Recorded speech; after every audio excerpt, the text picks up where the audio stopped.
Stream মিডিয়াগুলো তো সবই তৃণমূল সরকারের শাসকের দালাল। মেন স্ট্রিম মিডিয়া আমরা জানি কতকগুলো তারা অ্যাকচুয়ালি কারেক্ট খবর প্রচার করে আর করে না, যে কারণে ইউটিউবারদেরকে আজকে মার খেতে হয়। কারণ তারা যে কোনো জায়গায় যেখানে সত্যিকারের ইনসিডেন্ট যেগুলো ঘটে তারা সেখানে বাঁধ ভেঙে আর কি ঢুকে পড়ে। আর সাম্প্রদায়িক ইনসিডেন্ট যে কথাটা আপনি বলছেন, সাম্প্রদায়িকতাটাকে এইটাকে রাঙিয়ে চড়িয়ে দিনের দিনে পার্টিকুলার একটা ধর্মকে তোষামত করে যিনি করে চলেছিলেন, সেটা আমাদের মাননীয়া শ্রীমতী মমতা বন্দ্যোপাধ্যায় মহাশয়া। এবং তিনি দিনে দিনে একটা পার্টিকুলার জনগোষ্ঠীকে তার নিজের ভোট রাজনীতির কারণে তোষণ করে করে হিন্দু আর মুসলমানের মধ্যে যে সাম্প্রদায়িক প্রীতি এবং ভ্রাতৃত্বটা ছিল সেটা পুরোপুরি নষ্ট করে দিয়েছেন।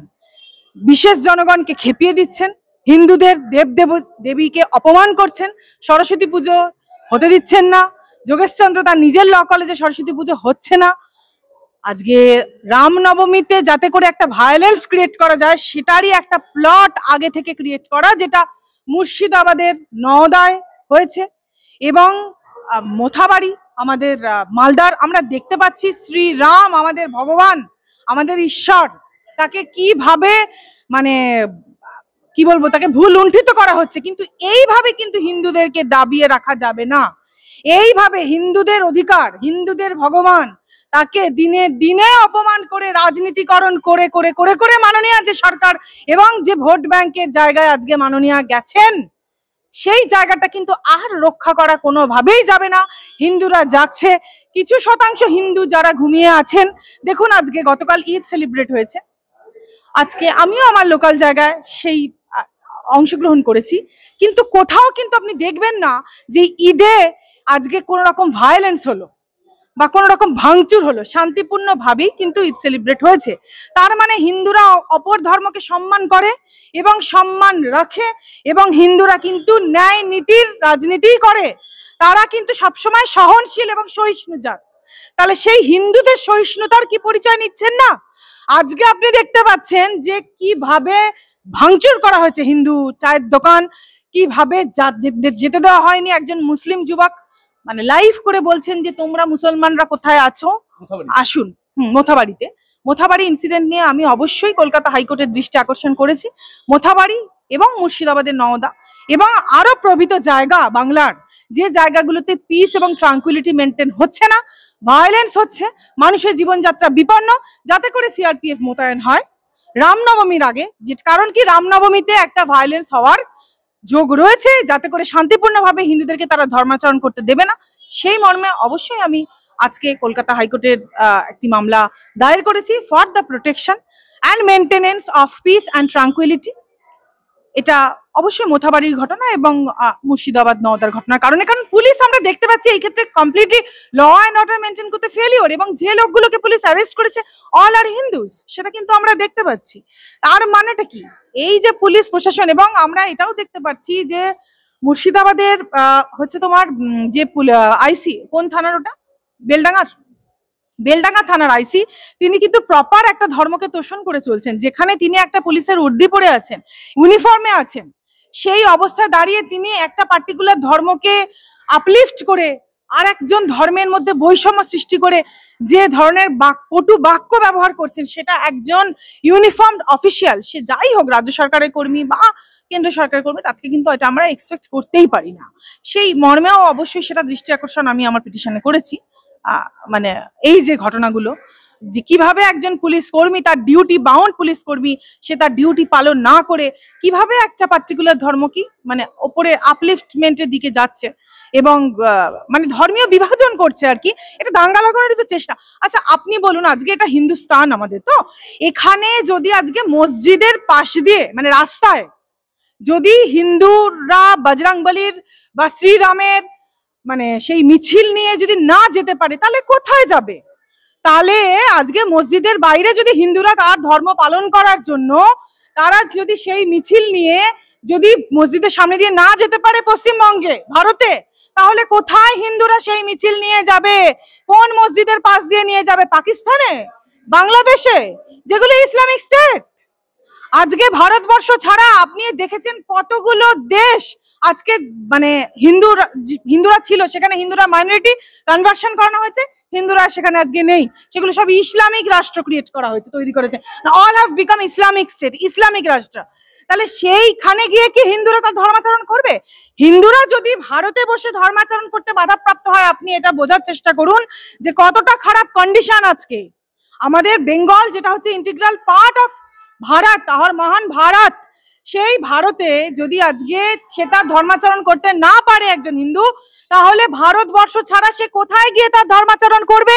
কোথায় গিয়ে রামের পুজো করবে? কোথায় গিয়ে শ্রী বজরংবলীর মূর্তি নিয়ে তারা মিছিল করবে, নিয়ে যাবে, একটা র্যালি করে নিয়ে যাবে? কোন দেশে গিয়ে নিয়ে যাবে? পাকিস্তান, বাংলাদেশ, কোন ইসলামিক স্টেটে কি? না, সেটা তো করতে পারবে না, ভারতেই তো করবে। ভারতবর্ষ তাহলে কি সার্বভৌমত্ব, ভারতের অখণ্ডতা কি কোনো জায়গায়? এগুলো তো বিচ্ছিন্নতাবাদী মনোভাব। ভারতের অখণ্ডতা কি আপনার মনে হচ্ছে কোনো জায়গায় মেনটেন হচ্ছে? হচ্ছে না, হয়নি। বারে বারে সাম্প্রদায়িক দাঙ্গা, সাম্প্রদায়িক উস্কানি, এটাকে ইসলামিক স্টেট করতে চাইছে। ইসলামিক স্টেট তো অলমোস্ট হয়ে গিয়েছে। আপনি একটু চোখ কান খোলা রাখলে আপনি দেখতে পারবেন, বিভিন্ন জায়গায় জায়গায় মেটিয়া বুরুজ দেখুন, আপনি ওয়াটগঞ্জ দেখুন, আপনি মৌলালি দেখুন, আপনি রাজাবাজার দেখুন, আপনি কাজীপাড়ায় জানেন আগের বার হাওড়ার কিরকম ভাবে রামনবমীর সময় যে ঘটনা ঘটেছে। তো এটাই তো হিন্দুদের ধর্মাচরণে বাধা দেওয়া, হিন্দু মানে কেটে ভাসিয়ে দেওয়া। ইভেন আপনি একটা লাইভ আমি শেয়ার করেছি ফেসবুকে, আপনি দেখেছেন একজন কেন্দ্রীয় সরকারের কর্মচারী ফিরছেন, তাকে শুধু জিজ্ঞাসা করা হয়েছে মালদার রাস্তাতে, আপনি কি হিন্দু না মুসলিম? এটা কি প্রশ্ন? হোয়াট হ্যাজ এই স্টেটটা, মানে this state have become Islamic state, West Bengal have become Islamic state. তাহলে আপনি প্রশ্ন বলুন, তিনি উত্তর দিচ্ছেন আমি হিন্দু বলার পরে তার গাড়ির কাঁচ ভেঙে কোন রকমের প্রাণে বেঁচে তিনি পালিয়েছেন। এটা হচ্ছে আমাদের, আপনার বাড়ি আমার বাড়ি সবটাই মোথা বাড়ি।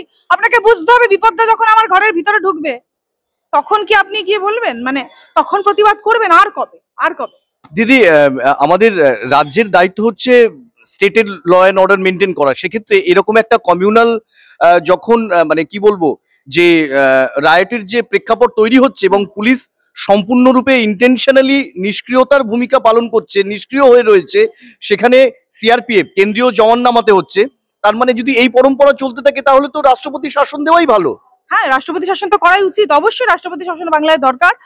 তার কারণ আপনি যে প্রশ্নটা করলেন যে law and order police maintain করতে ব্যর্থ হচ্ছে, 12 মাসে 14 মাসের টাকা খাওয়া ইউনিফর্মড পোষা কুত্তা গুন্ডা পুলিশ বাহিনী, তারা করবে ল অ্যান্ড অর্ডার মেনটেন?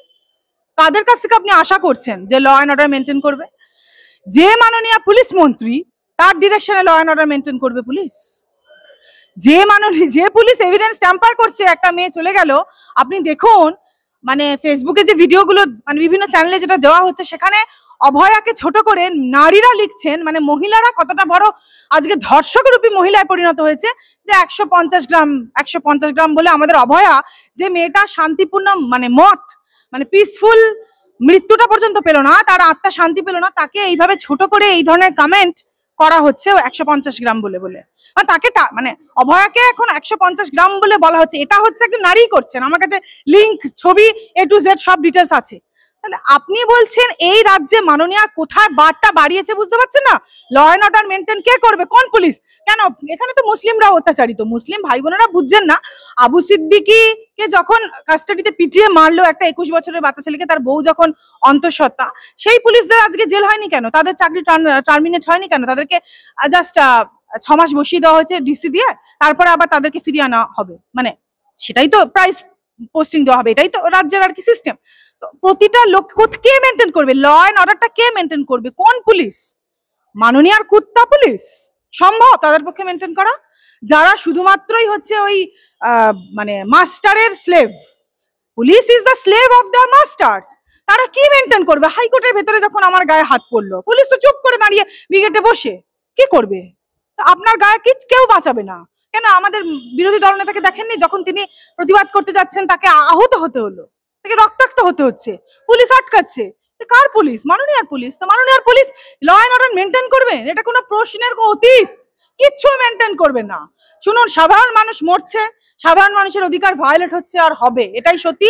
যতক্ষণ না এই সরকারের পতন হচ্ছে ততক্ষণ পর্যন্ত এই রকম ভাবে স্বাভাবিক। সিআরপিএফ আপনি বলুন কেন্দ্রের উপর কতটা দায়, কতটা চাপ, একটা কেন্দ্র সরকার কতটা প্রেশার নিচ্ছে বা নেবে, আর ফার্দার এইভাবে কি সম্ভব? কতদিন চালাতে হবে? আপাতত তো আমরা কখনোই অবশ্যই ভরসা রাখতে পারি না রাজ্যের পুলিশের প্রতি, তো সেই ক্ষেত্রে সিআরপিএফ ছাড়া তো কোনো অপশন নেই। দিদি, একটা স্টেটের স্ট্র্যাটেজি দেখা গেছে যে রাজ্য সরকারের মানে একেবারে গ্রাউন্ড জিরোতে প্রথম ইনভেস্টিগেশনটা তো স্টেট গভর্নমেন্টই করে, বা কোনো রকম কোনো যখন কেওয়াস তৈরি হয় তখন স্টেট গভর্নমেন্টের উপরেই দায় থাকে, তার পুলিশের উপরে দায় থাকে, এবং তারা ইচ্ছাকৃত ব্যর্থ হয়ে কেন্দ্রকে সেখানে ডেপুট করতে হচ্ছে, এবং তখন কেন্দ্রীয় বাহিনী ডিপ্লয় করার পর তখন রাজ্য সরকার সমস্ত দায় চাপিয়ে দিচ্ছে কেন্দ্রীয় বাহিনীর উপরে, এবং যে ওরা করতে ব্যর্থ। এই স্ট্র্যাটেজি রাজ্য সরকার কিন্তু মেনটেন করছে। তো এর থেকে পরিত্রাণ কোথায়, বা এর শাস্তি কি? মানে কে বলছে রাজ্য সরকার দোষারোপ করছে যে কেন্দ্রীয় সরকার এটা মেনটেন করতে ব্যর্থ? কারণ সিআরপিএফ আছে, যেমন আরজি করে এখন দেখা যাচ্ছে সিআরপিএফ ডিপ্লয় করা হয়েছে, বলছে রাজ্য পুলিশ তো নেই, আমাদের হাতে থাকলে আমরা দেখতাম। এইগুলো হচ্ছে মাননীয়ার এই রাজ্যটাকে গুন্ডার একটা রাজ করে রেখে দিয়েছে, বোমা বারুদের একটা বিস্ফোরক জায়গা করে রেখে দিয়েছে। মাননীয়া কি বললেই হবে? মাননীয়া সব বলে দেবেন? মাননীয়া কি অল ইন ওয়ান? যে নিজে স্বাস্থ্যমন্ত্রী হিসেবে ব্যর্থ, যে নিজে পুলিশ মন্ত্রী হিসেবে ব্যর্থ, সে যদি আজকে গুন্ডা বাহিনী লাগিয়ে 2 নম্বরই করে তিনি আবার দাঙ্গা লাগানোর চেষ্টা করছেন, এটা প্রমাণ করানোর জন্য যে কেন্দ্র ব্যর্থ। সেটাই মাননীয়া নিজে তো ফেলিওর, একজন ফেলিওর, যে নিজে। আপনি বলুন তো, আচ্ছা এই যে লন্ডনে উনি প্রতিবার পৌঁছে যাচ্ছেন ভোটের আগে আগে, কি করতে যান? এই ইনভেস্টিগেশন করা প্রয়োজন নয় কি? কি করতে যান? কি টাকা রাখতে, না কি করতে? মানে কি আছে ওনার রাজটা? কি প্রতিবারই আগের কোথাও না কোথাও, এবং সেটা উনি কিন্তু মানে লন্ডনে যান, উনি দুবাই থেকেই যাচ্ছেন, কিন্তু অথচ ডাইরেক্ট দিল্লি থেকে কিন্তু যাওয়া যায়, কিন্তু দিল্লি থেকে অ্যাভয়েড করছেন বারবার। আমরা দেখতে পাচ্ছি দুবাইতেই বারবার উনি চেঞ্জ করছেন তার যান, মানে ফ্লাইট। তো হোয়াট ইজ দ্য রিজন? তা উনি বলে দেবেন যে কেন্দ্র সরকার কোথায় ব্যর্থ আর কোথায় সফল। কোনো জায়গাতেই নয়। সিআরপিএফ যেখানে মোতায়েন আছে, কেন্দ্র সরকার তার কাজ ভালোভাবেই করছে এবং প্রপারলি করছে। দিদি, লাস্ট প্রশ্ন, আরজিকর ঘটনার পর নারী সুরক্ষা বর্তমানে রাজ্যে কোন জায়গায় বলে আপনি মনে করেন, বিং আ ওম্যান? আরজিকর ঘটনার পরে প্রচুর নারী ধর্ষিতা হয়েছে, প্রচুর খবর আপনি পেয়েছেন, প্রচুর শিশুর মানে ধর্ষিতা হয়েছে, খুন করা হয়েছে। তো আরজিকরটা তো কোনো শুরু এবং শেষ নয়। আরজিকরটা এমন একটা ঘটনা যেটাতে জনমানুষ জানতে পেরেছে। এইরকম ঘটনা প্রতিটা জায়গায়, প্রতিটা প্রত্যন্তরে ঘটে চলেছে পশ্চিমবঙ্গের। নারী হিসাবে আমি অবশ্যই অসুরক্ষিত বোধ সবসময় করি, তবু আমাদের মানে মত ভি আগার অন্ত নেই হ্যাঁ তো হাম মত সে কিউ ডরে। তো মৃত্যুকে ভয় আমরা পাই না, এগিয়ে চলেছি। এই অপশাসনের অবসান হওয়া দরকার। নারীরা, শিশুরা, কোনো মানুষই সর্বোপরি এই রাজ্যে সুরক্ষিত নয়। তাদের সাংবিধানিক অধিকার মেনটেন হয় না, তাদের ফান্ডামেন্টাল যে রাইট সেগুলো অধিকার মেনটেন হয় না। আর্টিকেল 14 বলুন, আর্টিকেল 21 বলুন, আর্টিকেল 15 বলুন, যেখানে আমাদের নারী এবং শিশুদের বিশেষ সুরক্ষার কথা সংবিধানে বলা রয়েছে এবং ল মেক করার কথা, সেটাও কিছু মেনটেন হয় না। যে ক্ষেত্রে কিছুই এখানে মেনটেন হয় না, এই রাজ্যের পুরোপুরি ভোল বদল, মানে খোল নলছে যতক্ষণ না বদল হচ্ছে, মানে সমস্ত এই ডিপার্টমেন্টের যেগুলো মাননীয় ধরে বসে আছেন আর কি, তার তো পদত্যাগ করা উচিত ছিল। মানুষ তো সেটাই দাবি করেছিলেন, কারণ তিনি মানে আমাদের সেফটি দিতে, নিরাপত্তা দিতে ফেলিওর, সেই জন্যই তো। কিন্তু দিদি, লক্ষ্মীর ভান্ডারও তো আছে আমাদের রাজ্যে। লক্ষ্মীর ভান্ডারটা কার টাকায়? লক্ষ্মীর ভান্ডার কি মাননীয়ার পকেটের টাকায়? না আপনার আমার করের টাকায়, আমাদের সকলের করের টাকায়। লক্ষ্মীর ভান্ডার কোন টাকা থেকে দিচ্ছেন? টাকা কি নিজের ঘরে প্রডিউস হয়ে দিচ্ছেন?